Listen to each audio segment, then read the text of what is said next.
So I got Karin Silbernagel on. We're gonna talk Achilles, probably gonna go to the Patellar as well, but you do a lot of work with the Achilles. So why don't you tell the people who you are?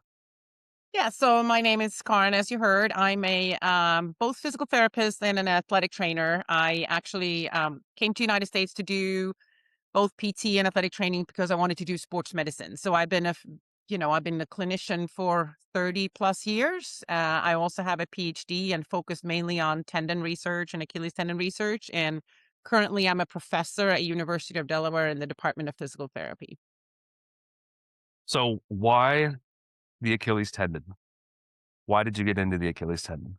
Yeah, I mean, part of it is when I tell this story a lot, but when I went to school, which was 86 to 90, long time ago, the everybody was talking, you learned about the joint, you talked about muscle, but the tendon was just something that attached muscle to bone, and there was nothing else there, right? And it was a nerd structure, nobody cared about it. And then when you started as a physical therapist, everybody come in with a diagnosis of tendinitis or problems in their tendon. And it was kind of like this conundrum, like, why is that? And what do we do with it? And I think we all treated the word tendinitis because we assumed it was inflammation and things too. So, and I knew that I was interested in research and I always had a lot of questions. So that's kind of what led me to like, how do we better treat tendons and what actually are tendons and why are they injured as well? Hmm. Yeah, I was telling you my experience with jumper's knee. This must have been in like 2010. I went to the doctor, jumper's knee, and They their thing was you're gonna rest for 3 months. I think it was a tendinitis thing, but they're like, "We're gonna rest for 3 months because that's what it takes for the collagen to lay down." I don't know where they got this information, and it didn't work, but that was my experience because I was just initially rest, ice for a tendon pain. Your experience with when you first got into tendons, what do you think it was like then versus what it's like now? I think when we started the research and things, it was kind of on the cusp in the late 1990s, right? I mean, I'm surprised people actually got better because we treated, as ice, rest, all of those kind of things too. Maybe they didn't get better, maybe they just went somewhere else. But when we started to look at the research, people were starting to do like biopsies, looking at the tendon and realizing it's not a highly inflammatory. There's not a lot of inflammatory cells there, so it's probably not an acute inflammatory process. And if you start thinking if that's not the case, you can start shifting kind of how what do you do then as a physical therapist or treating it? That kind of open up so many more other options, right? And at the same time, it's a very mechanosensitive tissue, so it needs mechanical load. That's really the way for the tissue to stay healthy. So that's kind of where the shift started to realize that this is something that needs to be loaded, and that's kind of where my research started. Mhm. You said biopsy. I kinda looked into, I try to you said on previous shows you like to look into the mechanism of tendons, and I love looking into the mechanism of why things are. Often, I'm probably wrong because, you can get a results for pain or results for performance and then try to explain it away, and it's usually wrong, but, it seems like a lot of our understanding comes from animal models, and I was like, "Is do you think that's because we don't do biopsies?" Like, have you had experience with tendon biopsies, or is that something we don't Yeah, really do? the tendon doesn't do well with biopsies. That's kind of the key, right? So you really don't want to start poking and cutting things out of the tendon in general because it doesn't respond very well to that in general. So and you got to think about too that the animal studies are brilliant in kind of really looking at one concept as at a time, which is much harder in humans because humans have opinions and they train differently and there's so many other variability, but so that's kind of part of it. I think we are also there was the Finnish guy, Komi in Finland, they actually did put in the load sensors kind of within the tendon, and that's how we first started to learn the loading within the tendon and things too. But I know some studies try to do it afterwards, and it's hard to get approval to do it. And Achilles tendon really is very sensitive for infections and things too, and you don't want to have infections in that area. So we really are sensitive to it, but I think we really need basic science, animal models, and the human models to kind of understand tissue in general. Yeah, I was listening to Jill Cook. show, she was saying she got a Achilles biopsy, like, many years ago, and she was in pain for, I think, like, 18 months, 2 years. You never went through that, and you never done biopsies on people? No, we definitely don't do biopsies, and I would Yeah. not have mine done either. I think the closest thing that we really can thinking about when we're looking at the tissue is if you have acute Achilles tendon ruptures, that is much easier. Then you can get biopsies and things. You can look at the tissue from that area, right? Because that's so much disorganized, but you don't want to get it from a healthy tendon. And then if you're thinking about when you use the patella tendon too, you can actually you use the middle part of the graft for ACL graft. So that's our other areas when you can start kind of looking at where the tissue changes. But in general, you don't want to start poking in a healthy tendon. So like dry needling and things putting into a tendon, I wouldn't do that. Yeah, that's, yeah, let's go on a little tangent there, because I a couple weeks ago started looking into the biopsies, why we don't do biopsies, and it was like the poor results people get, and then I'm like, is it like a minor insult similar to a biopsy when you start poking like a PRP injection in there? But I'm like, it has to be, you're not taking tissue out, you're just poking the thing. But what are your thoughts on like just poking the tendon in general? Yeah, I mean, I am in general very conservative to causing changes as far as poking, taking things out of the tendon. However, shockwave has good effect. We're doing studies on shockwave and things too. And sometimes it seems to be to me that we have tendons that are just getting to the point that if you want to load the tendon, you actually want to load the tissue to get remodeling things kind of get moving. Sometimes it feels like you have things that is just kind of it's kind of stuck. We're not getting a lot of change. And sometimes maybe you need to cause a chaos, right? And this chaos might actually cause more inflammation. You might actually cause more of a reaction within the tissue. And then you're loading, things are happening. Like it may be a little more dormant or whatever you want to explain to it. So I think there are things with high volume injections. PRP probably doesn't seem to be, but just high volume injections in general or shockwave in general. So to me, it's probably more of the broader that you are shocking the tissue, that nothing is happening. And I used to tell my students all the time, I just want to have a hammer and whack it, but that probably is not conducive. So shockwave kind of fits that bill, right? But I think that's when you have like the stationary things that are not happening. But yeah, Yeah, that's exactly what makes sense for me. It's like if you've had a chronic months-long tendon pain, it hasn't changed for a long time, you would have to assume that, like, the healing process is kind of isn't happening, you know? And it's like, yeah, that would make the most sense that that would be a time to, like, yeah, shock it. yeah. With shockwave, I've had a few people have done it, and it seems like, I don't know, hit or miss that they get results from it. Like, what is I don't know, what's the mechanism behind what is it trying to do? What do you think it does do?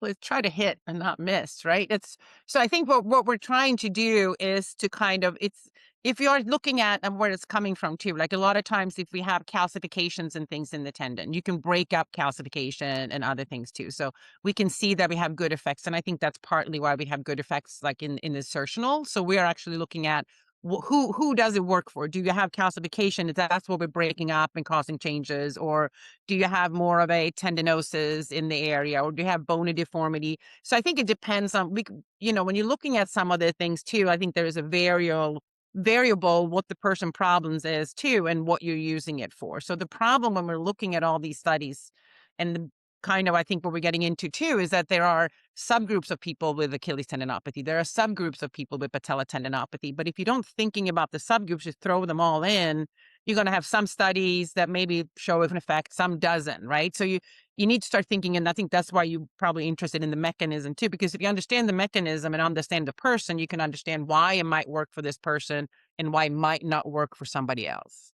Yeah, yeah, we're gonna get in yeah, we're gonna get into a lot of that stuff coming up here, but it does make me think, like, you watch American football, Yeah. some people don't watch American football, and, like, I look at you talk about the subgroups, and I'm like, we put the tally of Achilles ruptures, and I'm like, you got Aaron Rodgers, who was trying to push off one leg with a 250-pound guy on his back, and he goes for one tally, and then you have a guy who just pushes off non-contact, ruptures his Achilles, another tally, and I'm like, those are, like, completely different mechanisms of rupture, and we just say there's 2 Achilles ruptures. You know what I'm saying? Like, Yeah. there has I to mean, be yeah. I still think they're kind of the same. I think the underlying mechanisms are the same, but I agree with you. I mean, that's why we in sports and looking at injuries, we kind of separate out contact injuries versus non-contact injuries and things too. And there are so many other personal factors that kind of relates to maybe why it's happening. But there is definitely the sports mechanism of a in healthy Achilles tendon. I don't think ruptures. It has a safety mechanism. So if the tendon is kind of just like you could be, you're worn down, you're not perfectly there, right? And then you have the body responds differently. And anytime then for especially when we're talking about ruptures, is probably what you're having is that you don't pull. This is my explanation too. Like if you pull a tendon on one direction, you might be stretching it too. But if you pull it just like Play-Doh, if you pull in both directions at the same time really fast, you might have a tear, right? So I think it's usually the mechanism that the foot is pushed into dorsiflexion while you're moving and the calf is pulling, right? So it's probably pulling from both directions. But then there's also, are there changes because we think there are subtendons? Are there changes in one tendon? Or do you have a little bit of an uneven pull? Is that why it happened? And I think sometimes there's also shit happens. I mean, we can't explain everything. Mhm. Yeah. Yeah, the calcaneus drops to the ground and it just keeps dropping, you know? Exactly, right? Yeah. Yeah. So I mean, there's a big discussion about is shoes matter, like if how much friction you have, because if it's less friction from the shoe, you can slide and dissipate the force, right? But if the foot is really planted, you can't slide. The force has to then stay within the body, within the tendon. Then if you have a floor that's moving too and pushing the foot up, I mean, all of those things, I mean, it's if you're working with biomechanists and that I do too, the forces will stay there then if they don't dissipate anywhere else, and it's got to go somewhere. Yeah, when you talked about those subtendons, what have you found? Is there a correlation? It's I mean, it's probably hard because it's always after the fact, but like the correlation, because they gave you three types of twists, right? Like someone will have more of a twist or less of a twist. Is there a correlation with likelihood of rupture or likelihood of tendinopathy? Like, what are your thoughts there? Yeah, so I think I mean, that's really novel research, and Taija Finney was a collaborator in Finland that's doing a lot of work on that, and also Stephanie Cohn is a biomechanist here that I work closely with, and I think we're really trying to start understanding the subtendons. I mean, to me, it was like that was interesting, but nah, it probably didn't matter. And how you do exercise probably doesn't matter. But again, if people have different twists, it can explain, like if you do a study, you don't see that anything responds differently or things too. But I think it's a very interesting concept. And I think what really got me even more interested was now with MRI study that Stephanie was able to do to follow the subtendon is that the soleus is the smallest tendon, but it's the biggest muscle, but it also doesn't cross the knee joint. So are there different interplays? Are there those kind of things that will kind of cause it? And then if you have an uneven load, on some tendons that are twisted slightly different, just like then it might be more likely to rupture, but we're not there yet. But the way I think about it is that if you have a piece of tape, right, you can't pull that straight off. But if you pull a piece of tape and tear it slightly on one side, then you can easily kind of quickly tear it. So are there people that have certain twists? Are there changes in the mechanical properties of certain subtendons that then kind of make this start when you push off and then the whole tendon ruptures? I think that's a possibility, right? But we need more information. We need better ways to really look at the subtendons. But I think that's kind of where the pathway is going, both with tendinopathies and ruptures. Yeah, I didn't know that the soleus one was the smallest. Um, Yes, the yeah, smallest tendon, biggest muscle. It's just yeah, and it's always and the mid portion. I mean, obviously insertional, but it's always the soleus tendon involvement. So it's never just like the two gastroc tendons. You know what I'm saying? yeah, It's always has that soleus involvement. And I'm like, I started to recently looked into like the muscle tendon junction, how like they say it has the finger-like processes and yeah. whatever. But then I look at the soleus and it's like loaded with all these aponeurosis. And I'm like, there's really that muscle tendon unit. I guess it would work down at the tendon, but you have all these aponeurosis running through. And I'm like, does obviously if you train, you can train a muscle in many different ways. But I'm like, is this a muscle that works more with like where the muscle fibers are isometric because of all the aponeurosis. What do you think of what's going on when the soleus works because of its architecture? Yeah, I mean, I think those are really, really good questions, right? And I think we are currently working a lot to try to more use MRI because we do a lot of ultrasound imaging. We can look at the gastroc and those things, but really encompassing the soleus is harder for that too. So I think soleus is a really interesting muscle, right? And we do see that thinking about for runners and things too, that it works a lot isometrically instead of doing concentric and eccentric contraction to kind of hold on to the tendon and then you kind of bouncing onto the tendon too. And we've talked about if you're thinking about that, the free tendon is the smallest, but it could possibly be the smallest because it's connecting through the fascia to the other tendons at different levels too, right? To working on it. But I think there is a lot to really start understanding the difference between the soleus and medial lateral gastroc, and the same with quadriceps too. We're starting to see that maybe the tendons are loaded differently with the different muscles, even though they go down to one. And maybe there are possibilities to train it differently or not. I mean, the biggest issue we see with people after a rupture is distally, the soleus really gets retracted. And I think how much the soleus is, like, affected might be one of the reasons that we see some of the difficulties more with some people than with others with the Achilles tendon rupture. So, and I think we're starting to think about, I mean, I went from, oh, you need to do the knee straight and seated bend to isolate one muscle or the other. But you can't isolate one muscle or the other because they're both really active. But then I'm like looking at the subtendons, well, maybe we should really focus on positioning or not. So there's some evidence that maybe you should and some evidence that you don't, right? So in general, you activate the calf muscle irrespective of knee bent or knee straight, you're going to have load through the tendon. But if you have some certain very specific problems, maybe then we are being able to much better isolate one or the other. And I think part of the problem there is, as you said, if there are different subtendons or different patterns in different people, again, when we're just looking at it on average, we might not see how it's affecting one person. Yeah. Um, okay. Let's go back on track to these questions I sent you. Yeah. So when I went from where Achilles tendon, or I guess tendon rehab was back then versus now, it's like so much about loading. For a while there, it was eccentrics for everything. Why do you think that was?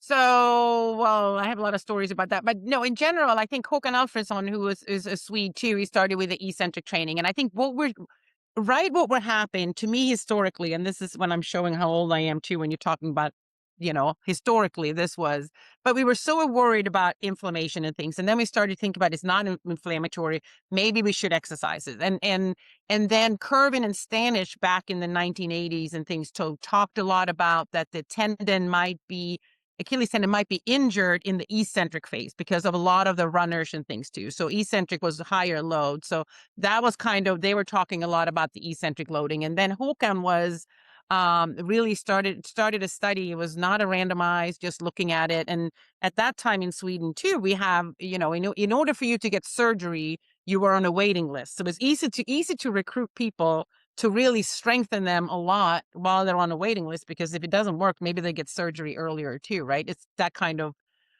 so he was doing a lot of the heavy eccentric loading based on those thoughts and see what happened. And this is when we really started to dare to load it and saw that we were actually doing what the tendon needs. The tendon needs some mechanical loading. So that's why the eccentric came. But I think that what we happened was we were just loading the tendon, right? So the eccentric became the kind of the word because we thought that's how he was injured and that's what we were doing. But if you move forward, I at the same time did a study that we called the eccentric overload, which really wasn't eccentric loading. We were doing general concentric, eccentric, but then when people were fatigued, we added going up on both and down on one. So we got extra loading when people couldn't do more concentric, eccentric. Like we call that eccentric overload kind of training. And we had similar results, but I think that's where it started. And it's easy for people. We went from no training. It's like eccentric. Okay, this is it. This is what I'm going to do. Yeah. Back, are you familiar? More familiar with patellar tendon rehab, and it was like their thing was that single leg decline squat board. Yeah. Which you recently that study with Josh showed that it was like one of the highest patellar tendon. What was the term? Loading index. That was it. Yeah. Yeah. Yeah, or like the highest loading index.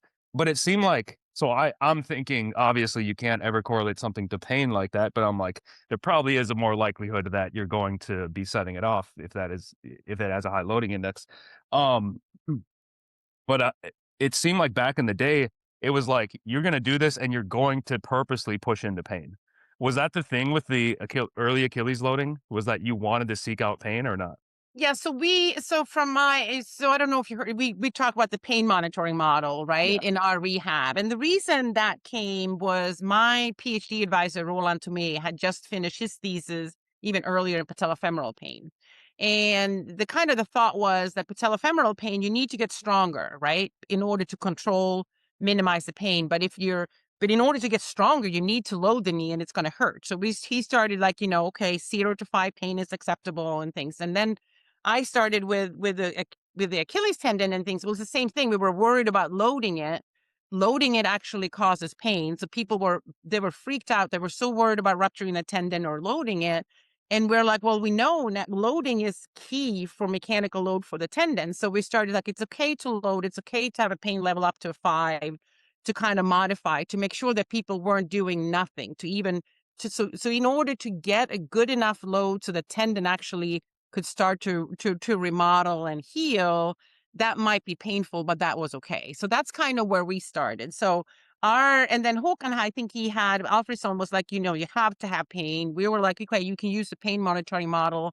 Pain level up to 5 is acceptable. That's kind of how we gauged it. And I think part of that was to really get people to exercise as giving enough of a load to the tendon and managing the pain or not worrying about the pain, right? The Mhm. pain acceptance scale. Yeah, so you've given, on previous shows or lectures, about when people come to you, say they're runners with Achilles, and if you tell them to stop running, they're probably just gonna go to somebody else. So, for me, I always kind of think of my story with like I'm patellar tendon, and I get a lot of people who want to dunk basketballs, play basketball, and if they've dealt with it for many months, I am like, well, we got to get unloading, but I'm like, stop poking the bear, stop poking pain, because the moment you step on the court, I know this because I've been a basketball player my whole life. The moment you step on the court with guys, there's no way you can hold yourself back. And if you start feeling good, you want to go dunk, and then so like the warm up effect and everything happens. Next day you wake up, you can't even get out of bed because your tendon hurts so bad. So I'm always like, stop jumping and stop playing basketball. But do you not see that as much with the Achilles people you have? They're actually able to continue training, or is this again like an individual thing? Well, I think it's an individual thing, but I think you're pointing to why I think the pain monitoring model works, right? Because it's not only when you're doing it. So, because one of the key aspects is if I'm telling a runner that they come into me, right?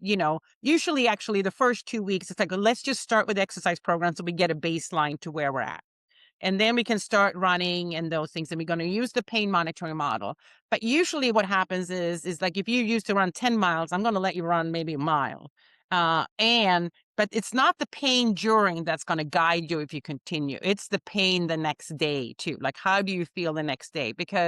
And I'm telling all the athletes, especially if you're thinking about basketball and those kind of things too, you might want to need to shut it down, right? Because jumping is such a high level. So you might need to find something. And then now we have our different exercise program in the loading. You might want to get something that's slightly lower, right? So maybe not jumping high or landing high. Maybe we just want to jogging, but you cannot judge what you're going to do by how you feel when you're doing it. Especially not if you're on a basketball court with your friends and you're going to beat them, right? That's just not happening. So I'm telling you, you do this, you cannot change the distance that I'm telling you to do or the minutes. The next day, we will have a training diary and see where you're at, and then we're going to reset it. Because ultimately, if I send you out on the basketball court to play with your friends and say you're going to stay out at a 5 out of 10, you have no clue what I'm talking about. Yeah, yeah, exactly. Yeah, one way I've felt I've kind of compromised. I don't do that often, but I'm like, the hoop is 10 feet, and I'm like, just go dunk on an 8-foot hoop. You're not going to be jumping as high. Maybe you'll try some tricks, but it's like it's not as much load. But usually those cases, people who had it for many months is like they really want to stop it, and I'm like, just stop, just Yeah. avoid the thing that's really going to provoke it. Um, Do people get carried away with is that a big thing? They get carried away when they're runners?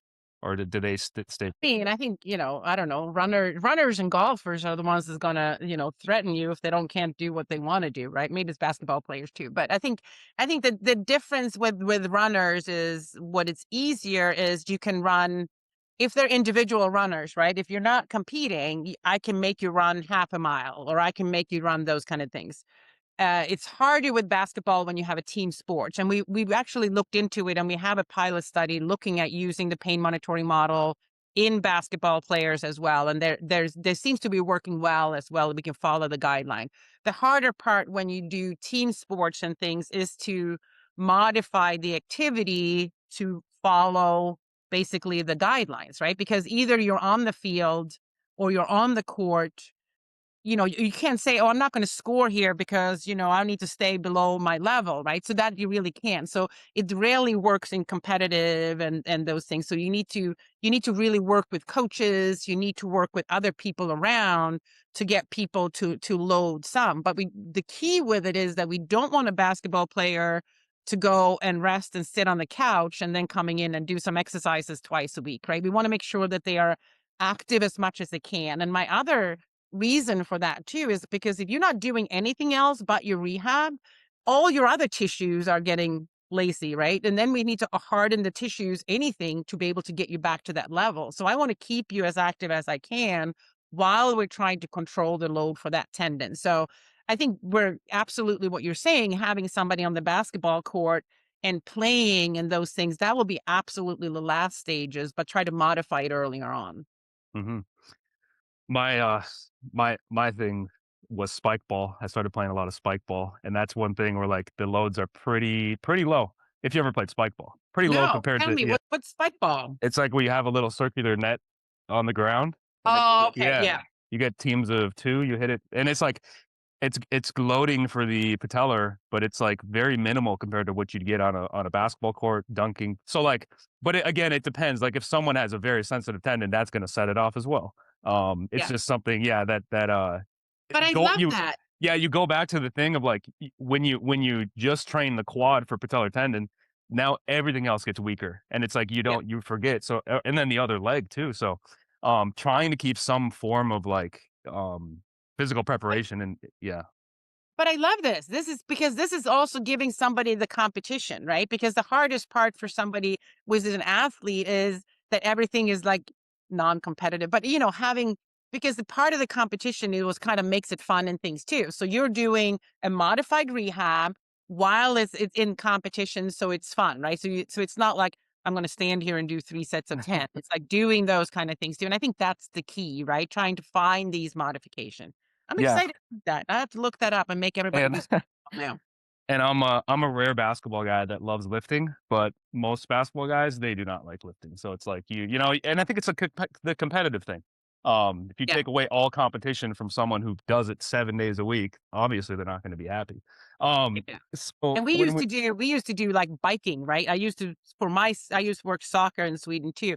So then I have to set up bike things like with time, like you're going to do 30 seconds, as fast as you can and the other and see how long, so they had a competition with themselves. I mean, anything that you can kind of do to make them load, but thinking differently. yeah, yeah. Um, so this whole thing with loading, when we get to like the loading program, calf raises or whatever, slow heavy strength, um, there's so many ideas around how frequently people need to do it. And you've probably seen success with many different ways. What do you kind of lean towards? What do you think works the best? I mean, and this is the questions that we get all the time, right? And looking at it, and as a physical therapist, we started really. I wanted people to do it once a day, and my reasoning for once a day was that the loading is the tendon's medication. I want to have a consistency with medication, right? So you're going to load the tendon every day, and then it can recover to your next loading. So that was kind of my thought, looking at how tendon respond and those things too, talking about how much recovery you need in between. So we did it every day. And I figured if I say it every day, people probably do it 6 days a week, which is fine. You get a recovery day. So, and I also, from my perspective, was easier to get people compliant doing it every day than 3 days a week, because then you forget and then you don't know where it is. Like, I brush my teeth every day. This is what I do. Håkan Alfredsson's, but his protocol was twice a day, right? And then you had the heavy slow resistance training in Denmark. So we say that, Danish people are lazy. I'm from middle Sweden, so we're fine. And up north, they have nothing else to do, right? Than do the exercises. But I think that when we're looking at those things, I think we all had really good reasons for what we're doing. But we have very similar results. And when you start comparing loading programs or not, we're starting to have very similar results. So I think the big key is to get enough loading in there, right? So I think you want to load enough one way or another. And I used to think about it as a bucket. This is the amount of load. Either you do it 3 times a week, really heavy, so you fill it a lot in 3 sessions, or you fill it daily, right? So you get the same kind of load. So I think we get very specific to what we're doing, but in general, just load the damn thing and then you're good, right? So we're getting moving forward. But then that's when we're looking at in our studies to where we're getting. And when I'm working with individual people, I think maybe you need to be a little bit more subtle, right? And I had just said to somebody recently that I'm like, just find which exercise you like and do that daily instead of worrying about it. And other people, I'm like, you're probably loading a little too much. I'm not seeing your trend going. So that's why we use training diaries with pain, analyzing the pain. So I kind of know. We also use Borg scale for them to rate perceived exertion on the tendon with activity. And I like to have that weekly because then I can see the trends and then I can start to modify so I can find your load. Like, it's finding your dosage to finding. It's like same with medications. We have standard medication, but then we might have to change the dosage for how people are. So I think that's really important concepts to think about. And then you're having, for an elite athletes, I'm speaking for the NFL next week or whatever it is too, like talking about, well, if you're an elite athlete and that's your only job, it's much easier to design the exercise program along with when you're going to eat and this and this and that to kind of get the ultimate. But then you work with semi-professional, they have to work, they have family, so all of those pieces really start to play. I don't even know where I'm started here, but I think the load is really important and how we're doing it. But sometimes we get ourselves too complicated on how we're doing it, which maybe we don't need to be. Yeah, and the guiding, so like we talk a lot about pain, but are you also guiding based off of function, such a broad term, but like because you want to see the strength levels go up? Is that mainly what you're looking at, or what other things are you looking at function wise? Yeah, so that kind of depends on what we are. So we are looking at, I don't know if you heard, I talk much more nowadays about tendon health, especially when I'm working with athletes and things too, because I want your tendon to be 100% healthy, because that's how you're going to perform. If you are going to be a sprinter, basketball player, whatever, you want a healthy tendon because you want to be that slightly better than anybody else. You want to get the gold medal, right? So that is what a healthy tendon is going to do for you. But tendon health is that you can have pain, you can have structural changes, you can have functional changes, psychological factors matter, your fear and those things. And then we have personal factors like your BMI, how do you function, probably your tendon twist, all of those plays a role. So it depends on where the person's deficits are, right? Sometimes with basketball player, they're actually very, very strong and they're really good jumpers, right? So then you might want to control more of their load, but maybe they're not so weak, right? So you're loading the tendon is exercise, but not necessarily much stronger, but maybe the technique is different versus some people are really, weak. Then, so we're really focusing on, you need to evaluate all of these domains and see, and then you need to work on the ones where they have deficits, right? So the exercise is always to load the tendon, but then you might have to do exercise to improve the strength. For some people, maybe the strength doesn't need to change a lot, right? So you need to really work on those things. And then you're looking at the structure. So I think that's is our key to kind of looking at it and modifying it. And I think if you start thinking about getting the tendon healthy, it's really important. And we also do, we describe the Achilles tendon. Can I keep on talking? You got me excited. Um, but we're talking about the tendon. If the tendon has tendinosis or changes, that this tendon's mechanical properties are not as good, right? It gets more compliant. So I usually use the analogy with a basketball, right? A healthy tendon is a basketball with good air. It doesn't take a lot to bounce it up and down. It's really nice and bouncy. But if you have take out a little air, that's kind of happens to the Achilles tendon. Now you can balance it as high, but you work a lot harder to do the same thing. This tendon, is not 100% perfect for your capacity. So elite athletes often, when they come to me, they can describe months earlier they were running slightly slower, jumping slightly less. They were not performing quite as well, right? So they're starting to get performance changes. So if you're working with athletes, start just thinking about the performance instead of when your performance changed, you might need recovery versus training more. And then also we look at the quality. Like I do a lot of jumping, right? You can look at the quality of the jump too. Like jumping rope, can they bounce as well on one side to the other? And for some athletes, looking at those things help them more than just talking about pain. For some people, the pain is better, right? The people need a way to kind of self-assess in these domains. Sorry, that was a lot, but I got excited. Yeah, yeah. You brought up 2 things because that question would have been better if I had brought up the domains. Before we go on to that, there was this, one of these old tendon. I went through every tendon, textbook I could find. Some of them were painful to read, but some of them were really good. But there was an iceberg theory, which probably has been out there many times, and, the bottom was, training errors, like making mistakes in your training, and then the second was, like, the structural problems where you start to get more, I guess if it would go on to get tendon pain or like the vasculature and the blood flow and everything elevated. So I'm looking at that and I'm like, there has to be um predictors that someone could go on to get tendon pain or maybe tendon rupture if it's based off of that, if you're seeing these structural changes within the tendon, but you're also saying you would see functional changes, how people are slower or people are but if that's the case with the people coming to you and they're like, yeah, I'm not jumping as high, I'm a little bit slower, that do they not always have tendon pain, but you're kind of thinking they might be down the track of getting tendon pain? Yeah, so I mean, I think that the interesting thing Ledbetter had in 1992, like this kind of like you have abusive training before you actually have pain and symptoms, and we can see it on the other end too. Like even if you're recovered and your pain is gone, your functional performance might not be fully recovered in all the other domains too, right? So I think there is a lot of changes early on, and I think that's where we need to get people.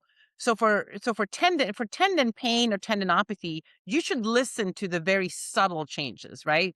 The slight stiffness, those things, those are early signs that we can listen to. And if you listen to those early on, we can probably reverse what's going on fairly easily, right? But if people ignore those and go down to the path and having bigger and bigger structural changes, then we have harder to reverse it, right? So the subtle things is really what I'm trying to push for anytime I'm working with athletes, and they need to find that themselves. Like you can't ignore those kind of signs. Because if you come to me with high level of pain, horrible looking structure and things too, now we're talking this is going to take a really long time. But structure you can follow. And there are studies looking at that if you see it changes, maybe a little bit more tendinosis in the tendon, you are at greater risk of developing pain. Some people have the structure and it kind of goes back to normal. You can kind of sway within this area. So there are absolutely some things with structure, and we're looking at ultrasound imaging. People are looking with UTC and those kind of things that you can kind of start detect. But just because you have a structural change doesn't mean you're going to develop pain either, and people can have pain and not see. So the problem when people are talking about these things, they're assuming that they are 100% related. But we've shown that there are 5 domains related to Achilles tendinopathy, and they are unrelated, right? So which means that you can have high pain, good structure, or one person can have bad structure but low pain. So just looking at one doesn't paint the whole picture. Yeah, yeah. Do you think that would clear if someone goes on to develop pain? Because I've seen maybe yeah, maybe this is a bad speculation, but, there was that study on Australian football where they imaged the day before with the UTC, and it was like the green color coding, which is good for a meathead like me, just to color code it so I know what's Yep, going on. yep. But, then it was, 2 day or a day later, it was, like, kinda getting blue and swelling, and then I think 3 or 4 days later, it was, like, completely restored. Um, and then I saw some other, posters where, like, a similar thing. Do you think that would be whether that is, like, the root cause, or do you think that would always be something? Because 'cause you're saying, like, you have the 5 domains, but I'm thinking if you take look at someone's tendon with imaging and then they just get some overloading, do you think that you'd probably see this structural change on an individual basis or not? Yeah, well, you're asking the $1,000,000 questions, right? I mean, I do. I'm a very mechanistic person, and obviously both of us are, and I'm interested in tendon as a tissue and understanding that, right? So I don't see from my perspective, you cannot have Achilles tendinopathy without without the tissue being involved in general, because it very is. You can have anterior knee pain or you can have shoulder pain and not have the tendon involved. But with the Achilles tendon, it's either the Achilles tendon or not. And if the Achilles tendon involved, the structure has to be involved. So that's kind of where the area where I'm coming from, but I think is different when you're looking at other tendons too, right? So the structure has to be somewhat involved too. But then you have some people that we are, if you're not looking at athletes, we see a lot of metabolic problems, right, too, right? So we have metabolic syndrome. So we see high blood sugar or high cholesterol. Those are changing the tendon as well. So yes, the structure might have changed, but their main problem is not that they overloaded to get the structure. The main problem might be the personal factor that's the driver. Do you know what I mean? So I think Yeah, that yeah. the driver can come from different directions, but all of the pieces are involved. Yeah, there was, I get so much value going on Twitter and finding just whatever people. Seth O'Neill posted it was a screenshot of some presentation yesterday, and it had the same thing of like you see the prior and then day of and then days after, and it was plantar flexor strength. I don't know how they measured it, but you saw the dip like it looked like it correlated exactly with that Australian football study. How like you have the day after is weaker and then the next day weaker, and I'm like, just the muscle, like the muscle and tendon from those 2 studies are like painting the same picture that Yeah. like weaker. And it's like if you just use common sense, you would have just rested for those days, but often you push through and that's Yeah, how I the mean, issues come. and I think the Seth, I think, do a lot of the isometric testing doing with the knee bend, and we're looking at those things. But I think again, right, you're trying to find ways to recover, and we can see that either structure, strength, symptoms, a lot of them go in the same path because we know the tendon probably needs 2 or 3 days to recover from heavy things, right? So we're going through that path. And I think that when people are talking about it, though, is that it doesn't mean that you need to do nothing those days, right? You need to maybe load it differently, right? Or finding other ways to do things in different levels. And I think that's where we're getting at. But yeah, and that's why all of these thinking about ways that you can test and follow always is probably good ways, right? It's not like one is better than the other. Hmm. Yeah, the okay, so the domains. You talked about the different yeah, I was thinking as you were saying, like, the reason why someone gets in pain and, like, pain is so complex, and it's like, you also don't know if someone is like, I'm in a 8 out of 10 pain, that might be like a 1 out of 10 for me, so I'm not even gonna tell you, and it's like, you don't know what people's pain you never know what people's pain tolerance is. But the domains, so could you talk about kind of these groups of people that go on to get Achilles tendon? You said there were 5? I thought you had 3. We had 4. Okay. We have 5 domains, but we had 4 subgroups. So what we're looking at, so the domains we're talking about, tendon structure, whichever way you measure that, some kind of function, strength. We're talking about personal factors for those things too. We're talking about symptoms, and then we're talking about psychological factors, right? All of those things are affected differently in people that have, and all of those might need to be addressed, right? So I think that's important. And when we're measuring, because one of the things that I've always said is that, or from my perspective, is only evaluating pain or only evaluating structure, you don't get the whole picture. So that will be a problem, right? Because on average, people are going to get better. On average, things are going to change, but we need to understand who these people are. So we did a large study with Sean Hanlon, who was my PhD student then, for data that we're collecting in people with Achilles tendinopathy, anywhere from 18 to 65 were included. And we're evaluating all of these domains and seeing how they are. And we have a great biostatistician to look at hidden subgroups, like subgroups you can't see, but if you have all this data, you can kind of put it in and see, are there groupings that kind of make sense? And we found first we found 3 groups in one, and then we found 4 groups in the other.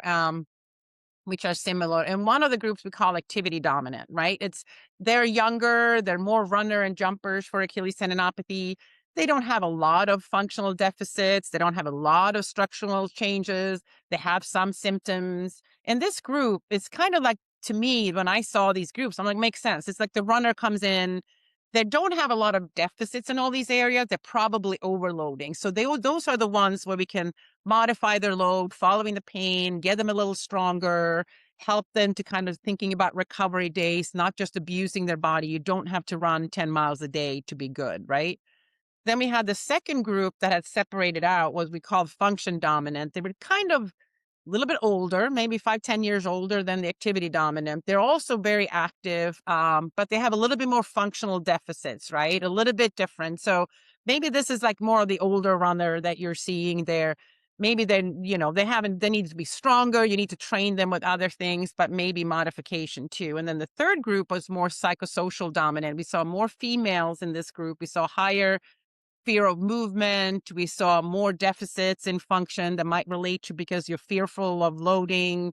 So that's kind of a different group too, to see maybe in this group, it's more of talking to like, this is not dangerous. Pain monitoring might really help, or pain acceptance, looking at these kind of variables while you're exercising so we can get your function up. And then the fourth group was we called structure dominant, was older, obese men more in this group too, not really physically active. Their tendon looked horrendous, like the big crappy tendons too. They had some functional deficits and things too. But we started thinking about maybe this is more of a metabolic problem, right? You have high cholesterol, high BMI. Are these changes in structure related less to overload, but maybe more to systemic problems and things too? And then you can have systemic diseases that we did not evaluate. So I think that you can see changes in the various domain from different directions, and then you need to figure out how do you approach that? I mean, all of them did really well with exercise as well. So it's not like you have to that one of the groups should not exercise, but you need to understand maybe where their problems are coming from. Yeah, that's what I was gonna ask, but the rehab, like, how do you think, if it does, how do you think rehab needs to change? And I think based on those 4 subgroups, because I'm thinking that structure group, like, what obviously you do exercise with everyone, but is like they're structure dominant. Are you like looking at it from a longer term basis? Are you like this, or what? Where's your head with like how do you approach rehab differently for those? Yeah, and I think a lot of this just really helps understanding prognosis, right? So if you have really horrible looking tendon, I think you can probably get back to what you want to do. Like if you have a horrible looking tendon and you're going to be an elite athlete, then maybe you have more problem, right? But depending on how reliant your sports is on that. But just getting back to walking and those things, you probably should be doing fine. But the goal might not be to expect that this tendon is going to look like it was new again, right?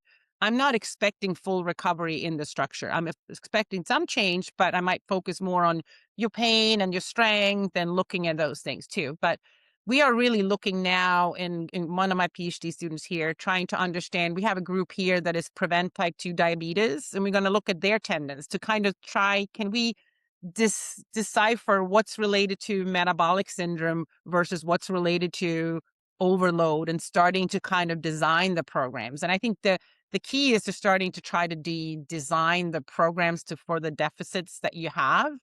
But then again, when I talk to people that are clinicians, you can do that anyway, right? You just make sure you evaluate all the domains so you know what it is you're working with this person. Yeah, I think you had said it in a different, yeah, you said it on a previous lecture or something. It was about kind of relating to these musculoskeletal issues. We look at them as wear and tear. We used to look at them as wear and tear. But I don't forget the phrase, a biological disease, how like there are other factors. And I think what you were getting at was like the metabolic, being unhealthy metabolically, I guess could be something that could wear away at your musculoskeletal tissues like a tendon. So you look at these subgroups, do you think you have like a dominant feature with people in the subgroups, but do you think all these cases of Achilles tendon pain probably have a bit of everything going on? Yeah, of course. Yeah, I know. I agree. I think and that's kind of what I'm getting at, right? So so we have discussions about what is our next step in research, right? Should we classify people as groups in these groups and then treat the groups differently? but part of me is resisting that, right? I think maybe that's not really where we want to go to because, you know, on average, nobody fits a group anyway, right? So I think we have different theories of where we're going, but I think from a clinician's perspective is to understand what the patient have that is in front of you, right? So if you are, if you are pre-diabetic and things too, even if I'm strengthening you and those, if that's not addressed, you might prognosis might be longer. You might not be able to get as well as other things too. And I think you've seen it too. Like if you're, the biomechanical, how you move too comes into that, all of those pieces. And trying to shove people too much in might not be good either. So if research is one thing, right? I can group things and evaluate and get things too, but from my clinical brain, it's like, well, I'm going to look at every person and try to figure out where they are in the various domains and understand that this is what you need to work on. This is less of a problem for you.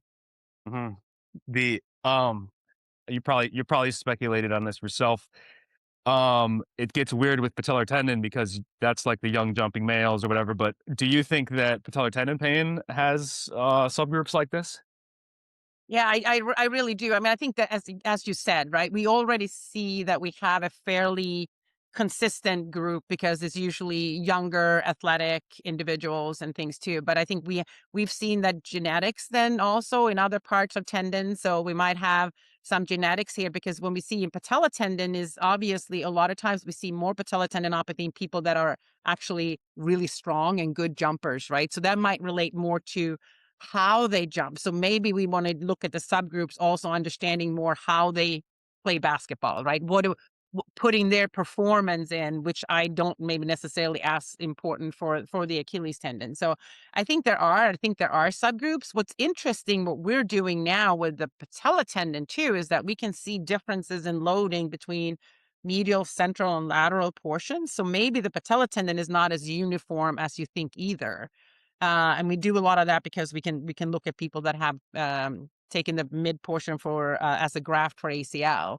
And the other thing that we're looking at too is starting to see that when you do exercises, and we try to do exercises for loading, and that came from our some of our patella tendon research as well, is that they have central activation ratio deficits, right? So they can't use the whole muscle force that they have. So if you stimulate, if they force as hard as they can to see their MVIC, and then you stimulate with muscle on top of it, you can see that you can get more force. So they might not be able to recruit it all either. So are there other things to look at? And that's when we're starting to look at, should we have superimposed with electric stimulation to get more strain in the tendon to kind of help? So there might be for patella tendon, I would like to go down a little bit more of the biomechanics of how they move. I'm a little bit more interested how they recruit the actual muscles.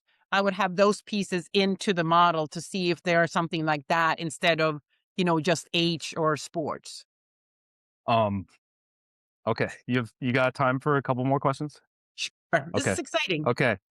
If you're up for it, maybe we could come on and do a part two at some point because I did Sure. not get to the ones that all of them I wanted to. But you said okay, you said a couple things there. I wanna talk about.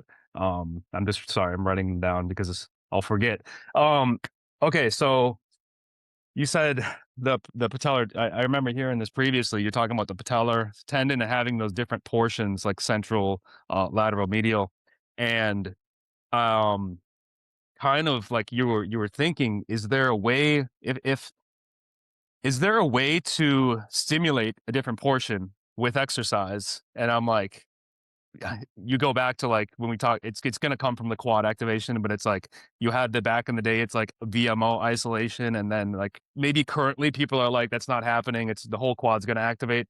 But I'm also like there has to be some, you know what I mean? There has to be like some truth to that where you can actually see. So maybe I'm wrong, but I'm like, is there a way? Do you think to hit the different portions of that patellar tendon or like maybe what is your speculation currently? And then when you get to the Achilles, do you think there's a way to do that with the different subtendons as well?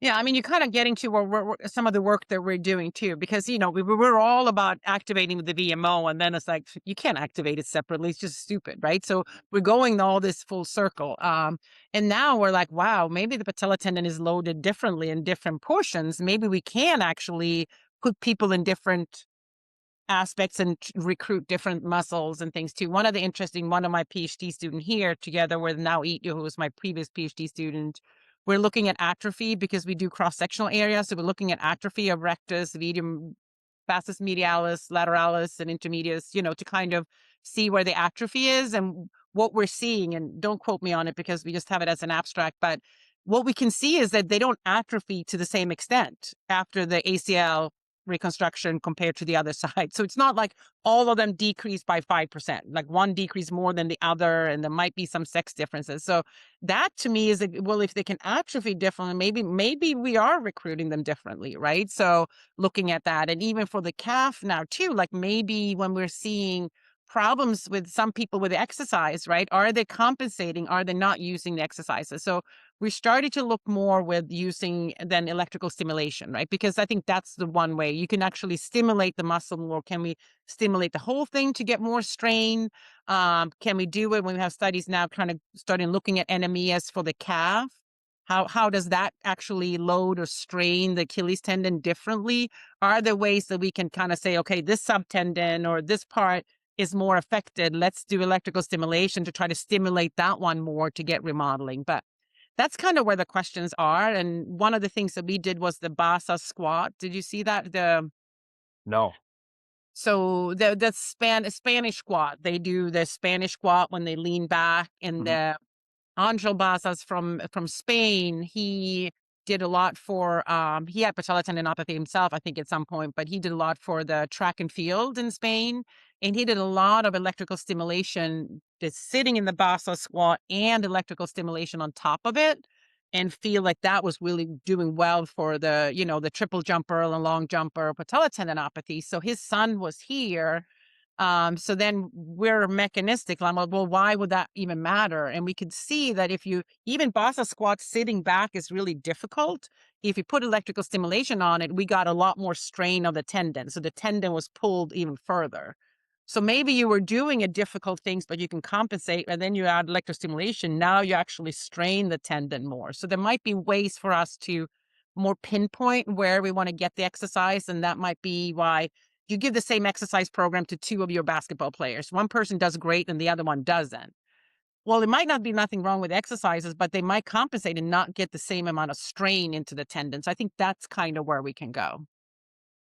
Yeah, so strain there was that paper a couple years ago, it was called "No Strain, No Gain." Like, if you read that, it was really good, but it really for me, it was just, like, attempting to understand tendon strain and what's going on, and then I was trying to, like, reading some things on relating it to pain, and it's like, when you kinda blow up pain, set off a tendon, I'm like, does it happen because we've strained it too much in the thing and the cells have been pulled too far and then they release the chemicals and, like, you know what I'm saying? I'm like, what exactly is going on when you, because we want strain for the, so you want to strain the tendon when it's injured or it's been like you haven't done rehab because you wanna get some load through the tendon, but I'm like, is there a point where, like, you've done too much strain with the rehab and then you set it off? Well, I think that there are a few underlying things in your question there too, right? So if you're thinking about overuse is usually high fast loading at body weight repetitive over time. So if you have really fast load, the tendon tissue is stiffer with faster loads, right? So the tendon tissue is stiffer and you might get into that range repetitively over time. And if the body can't recover, you might get, more tendinosis and changes within the tendon.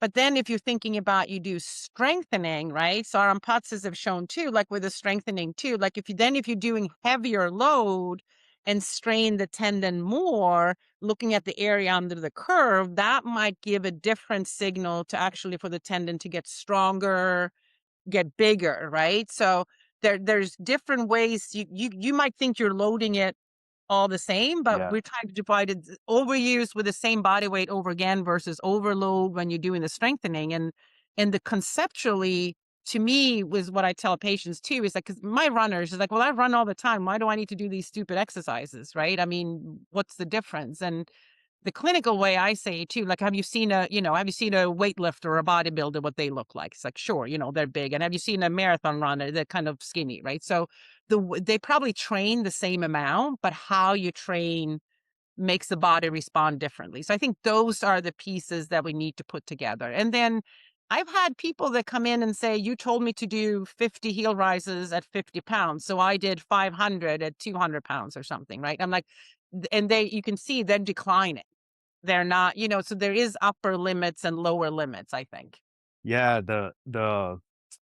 what I still currently, like, the few years, maybe 5 years I'm into looking at tendons, I'm like, you talk about the different movements, like, if you're running, you have that store and release, and then when you're doing, like, a calf raise, the slow calf raise, or maybe, like, an isometric's the easiest to say, to understand how just and I'm like, "Okay, they both strain the tendon," but I'm like, "What is going on within the tendon?" And Michael Kerr recently was on a show talking about, like, the fluid within the tendon, how you can kind of squeeze. There was another paper I was reading about squeezing the fluid out with exercise, and I'm like, does this relate to the viscoelastic properties? How, like, it's elastic when you're running, and then it's more viscous, and the things are kind of moving apart when you're moving slow.